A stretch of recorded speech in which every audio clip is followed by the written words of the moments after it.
Halo semua, di video kali ini saya akan membahas tentang mengenal surat utang berkelanjutan atau sustainable bond.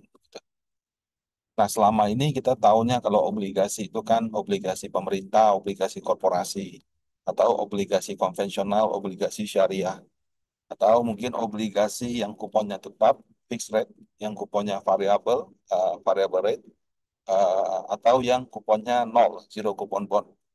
Nah, sebetulnya sejak tahun 2017 itu ada satu tipe baru lagi, yaitu obligasi berkelanjutan atau sustainable bond. Ini jenisnya seperti apa? Cara kerjanya kayak apa? Di dalam pembahasan video kali ini, saya menggunakan ISSP sebagai studi kasus dan penyebutan nama kode saham di sini bukan rekomendasi buy, sell, atau hold untuk sahamnya. Nah, tentang sustainable bond itu diatur dalam POJK nomor 18 tahun 2023 tentang penerbitan dan persyaratan efek bersifat hutang dan sukuk atau dalam kurung EBUS berlandaskan keberlanjutan. Jadi kalau Bapak Ibu cari POJK tentang obligasi itu nggak ada. Karena di dalam POJK itu dia mengenalnya EBUS, efek bersifat hutang dan syariah. Jadi sudah mengcover syariah, S-nya itu sukuk, sorry, efek bersifat hutang dan sukuk. Jadi dia mengcover eh, yang namanya hutang syariah dan segala jenis efek bersifat hutang. Karena efek bersifat hutang kan bisa obligasi, bisa MTN, atau yang sekarang mungkin yang KIK-EBA, itu juga kategorinya efek bersifat hutang seperti itu. Tergantung sih Anda lainnya kayak apa. Nah, POJK tahun 2023 ini adalah revisi dari POJK tahun 2017, di mana waktu itu isinya tentang penerbitan dan persyaratan efek bersifat hutang berwawasan lingkungan atau green bond. Nah, berdasarkan POJK tahun 2023 ini, EBUS itu terdiri dari EBUS lingkungan, EBUS sosial, EBUS berkeberlanjutan, sukuk wakaf, EBUS terkait berkeberlanjutan, sama EBUS berlandaskan keberlanjutan lainnya yang ditetapkan oleh Otoritas Jasa Keuangan. Jadi ada 6 tipe ya. Eh, jadi keberlanjutan itu tidak selalu hanya tentang green, bisa lingkungan green, bisa sosial, bisa sustainable, ya. Sustainable sama green sama juga beda. Kemudian ada wakaf, wakaf itu kalau nggak salah, misalnya sukuk yang dia asetnya diwakafkan gitu ya. Nah, kemudian yang tadi itu terkait keberlanjutan. Jadi ada berkelanjutan sama terkait keberlanjutan. Memang tipenya itu banyak. Nah, di tahun 2024 ini, PT Steel Industry of Indonesia atau biasanya singkat SPINDO, kode sahamnya ISSP, itu berencana menerbitkan obligasi berlandaskan keberlanjutan. Sorry, bukan berlandasarkan, ya, berlandaskan keberlanjutan. Nah, di koran, kalau nggak salah kemarin saya baca koran Kontan seminggu yang lalu, kalau nggak salah ya, itu informasi keterbukaannya seperti ini. Nah, dia masuk kategori EBUS terkait keberlanjutan. Nah, lihatnya di mana di sini? Penawaran umum obligasi terkait keberlanjutan 1 Spindo tahun 2024. Nah, jadi dia terkait keberlanjutan. Nah, sesuai dengan penjelasan OJK, kalau EBUS berkelanjutan itu adalah EBUS yang dana hasil penerbitannya digunakan untuk pembiayaan atau pembiayaan ulang kegiatan usaha berwawasan lingkungan dan kegiatan usaha berwawasan sosial. Jadi untuk refinancing ataupun refinance apa untuk utang ataupun refinancing, refinancing daripada utang yang berwawasan lingkungan dan kegiatan usaha berwawasan sosial. Ya, kalau kita bicara kegiatan usaha kan mencari profit ya. Kalau berwawasan sosial kan tentu repot. Kemudian berwawasan lingkungan. Ya namanya bisnis ada proses produksi, sudah pasti ada limbahnya. Jadi kalau berwawasan lingkungan ini memang kalau saya lihat kayaknya cukup sulit gitu. Nah, kemudian ada EBUS terkait keberlanjutan. Nah, kalau terkait keberlanjutan beda satu kata terkait. Jadi FBUS yang penerbitannya dikaitkan dengan pencapaian indikator kinerja utama keberlanjutan tertentu. Nah, jadi kalau yang keberlanjutan itu bidang usahanya itu lingkungan atau sosial. Kalau terkait keberlanjutan, dia itu ada indikatornya. Jadi ada KPI-nya. Nah, kalau misalnya eh, walaupun namanya mirip-mirip gitu ya, Kalau untuk EBUS yang terkait dengan sekarang kalau kita bicara green itu emisi karbon gitu ya. Kalau waktu zaman debat capres cawapres carbon capture gitu. Jadi menangkap karbon. Nah, eh, kalau misalnya dalam kaitan dengan usaha, menurut saya yang lebih sesuai harusnya EBUS terkait keberlanjutan karena dia ada kegiatan produksinya. Jadi, rather daripada usahanya yang sosial, lebih baik dia punya apa penerbitan itu terkait dengan pengurangan emisi karbon gitu. Jadi, EBUS yang terkait keberlanjutan. Nah, karena ada indikatornya, itu ada istilah IKU dan IKK. IKU itu indikator kinerja utama berkelanjutan, sama TKK, target kinerja berkelanjutan. Nah, ini kita lihat definisinya ya. IKU itu indikator utama yang digunakan untuk mengukur kinerja pencapaian atas aktivitas keberlanjutan yang dipilih. Kalau TKK itu tahapan dari IKU-nya. Jadi yang satu targetnya, yang satu perkembangannya. Nah, di dalam prospektusnya itu di sini ditulis TKK dan IKU gitu ya.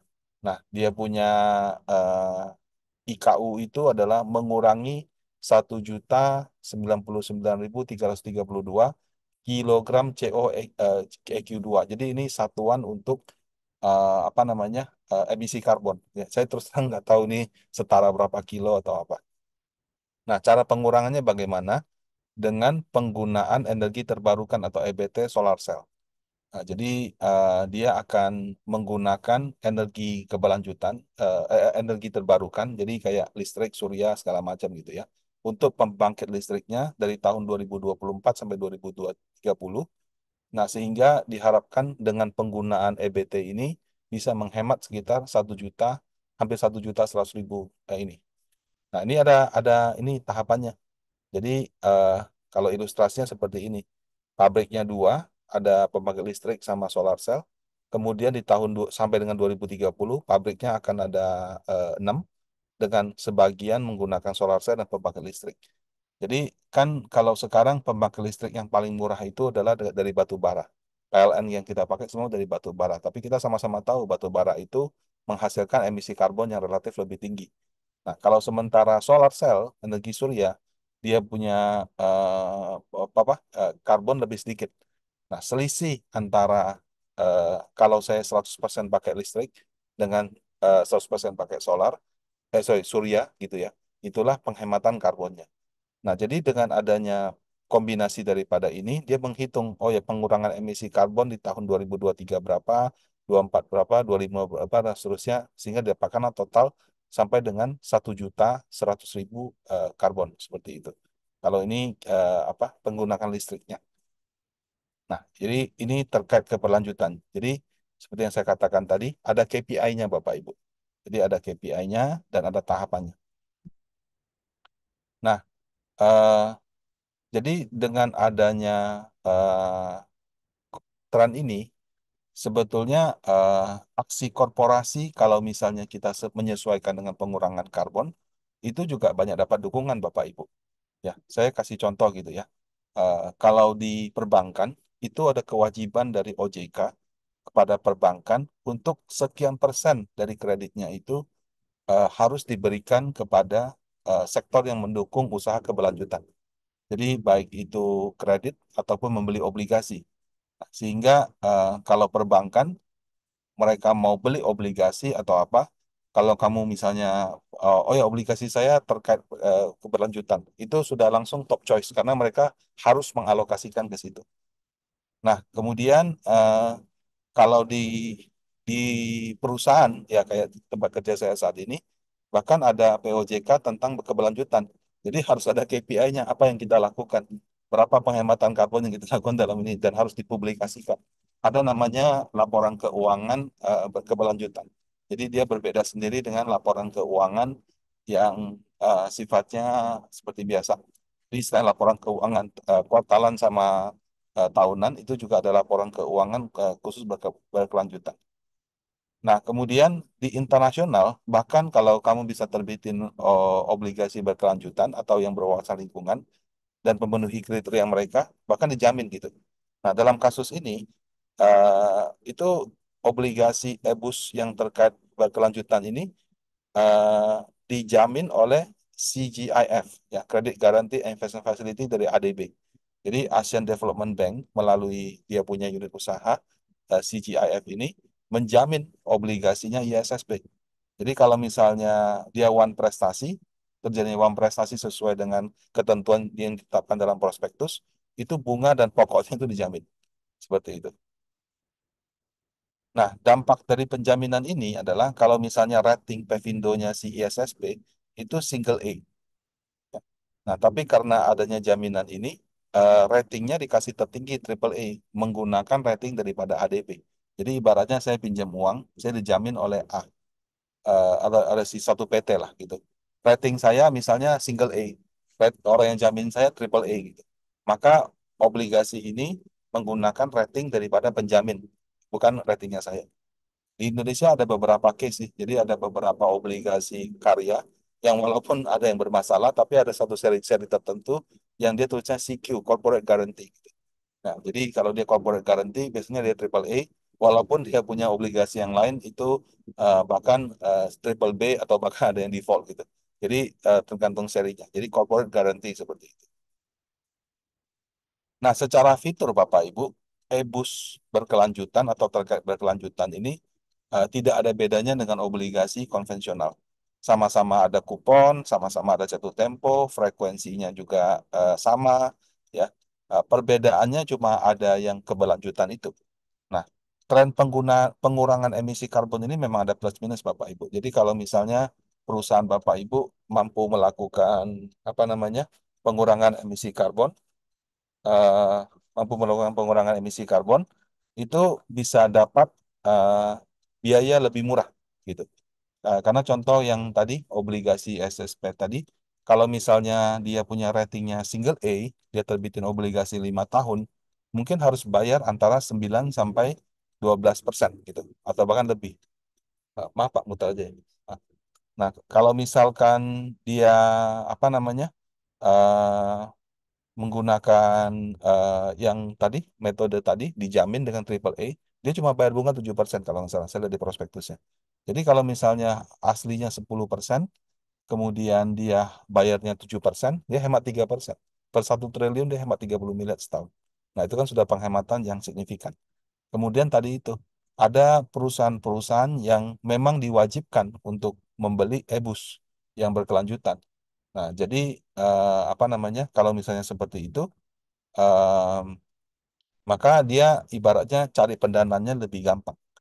Nah, minusnya apa? Minusnya ya kalau misalnya perusahaan Anda tidak mampu melakukan pengurangan karbon. Pengurangan karbon itu nggak sederhana loh. Jadi pertama harus bisa diukur dulu. Kita ukur dulu karbonnya berapa, kemudian dengan melakukan tindakan, karbonnya yang tadinya harusnya sekian jadi sekian. Nah, itulah yang bisa dimasukkan sebagai ketentuan dalam pengurangan karbon itu. Jadi eh, proses mengukurnya saja itu ada asesmen. Kemudian perkembangannya juga dipantau. Jadi memang tidak tidak asal kita bilang, oh ya saya di kantor yang tadinya pakai printer kertas sekarang pakainya PDF. Nggak begitu juga. Itu bisa dihitung, tapi dihitung lagi emisi karbon yang dihemat itu berapa. Nah, kalau misalnya tidak mampu, apalagi bisnis Bapak Ibu orientasinya ekspor, itu bisa kena bea cukai, bisa kena pajak, bahkan bisa dilarang masuk ke negara tertentu karena dianggap itu kotor. Seperti itu. Nah, bagi negara seperti Indonesia, itu sangat penting untuk bisa ikut serta dalam tren pengurangan emisi karbon. Jika tidak, ya, kita akan dianggap sebagai negara yang beresiko tinggi, sehingga karena banyak perusahaan yang tidak bisa comply, ya akhirnya produk kita ketika masuk ke negara yang comply dengan green ini, atau comply dengan pengurangan karbon ini, jadi kayak dianggap kurang baik gitu. Tapi di satu sisi pengurangan emisi karbon ini juga bukannya tanpa biaya ya. Seperti contoh yang saya katakan tadi, kalau pakai surya gitu ya, dengan pakai batu bara jauh lebih hemat batu bara. Jadi kalau kita beralih ke situ juga ada konsekuensi kenaikan biaya. Sehingga dalam hal kita melakukan penghematan karbon ini harus hitung-hitungannya tajam juga.